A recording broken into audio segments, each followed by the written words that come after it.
Hello, everyone. I'm Dr. Sally Spencer-Thomas. I'm the co-chair of the Workplace Special Interest Group, president of United Suicide Survivors International, and this year's chair of the Farberow Award for Suicide Loss Survivor of the Year. It is my deep honor to introduce to you this year's award winner, Joanne Harpel. Joanne is a fellow sister on a mission. We have this shared tragic experience in our lives of losing our brothers to suicide. Hers, Stephen, who died in 1993, and mine, Carson, who died in 2004. And for my entire pathway in suicide prevention, I have thought of Joanne as a beacon for me, that if she could survive this kind of ultimate tragedy, I would too. And her efforts as a leader in this space were absolutely and have been inspirationally to me and to many others around the world. Her work starts off by finding a calling in the American Foundation for Suicide Prevention, where she helped start up all kinds of efforts that continue on today: the International Survivors of Suicide Loss Day, After a Suicide Toolkit, support group facilitator training for loss survivors, and so much more.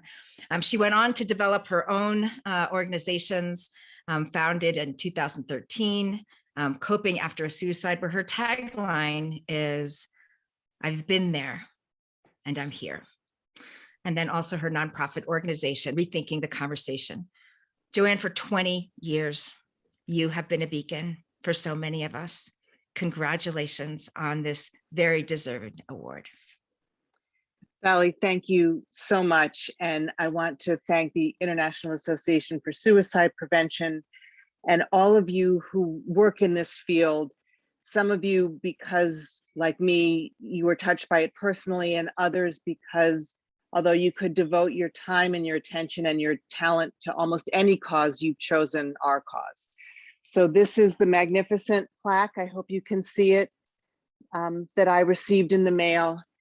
And I just want to say thank you so much. When I lost my brother, Stephen, 28 years ago, and actually last year, we reached the point where he was gone longer than he had been alive.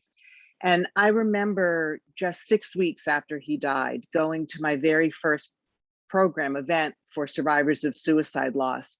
And even through the haze that I was in and all of my tears, I sort of looked around the room and had this really clear realization in that moment that I was going to do this work someday. And it is such an incredible honor to receive this award presented to me by my sister friend, Sally. 10 years ago, Sally was the one who awarded me the American Association of Suicidology Survivor of the Year award. And 10 years later, to receive the international award is just incredible to me. I've had an international perspective for my work always. I actually have a master's in international relations from Cambridge University. And when I was at the American Foundation for Suicide Prevention, one of the first things I wanted to do was take the program that was then National Survivors of Suicide Day, which was strictly an American program, and take it to the international community. And by the time I left AFSP, that program reached people in 300 cities on 6 continents around the world and was being translated into multiple languages and made available online so that people could participate from wherever they were.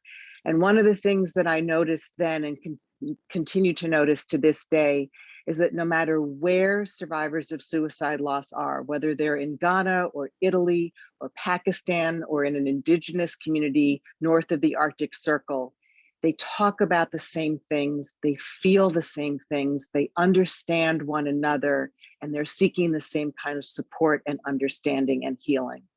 I'm so proud to work with and support survivors. I like to believe my brother would have been proud too. Thank you so much.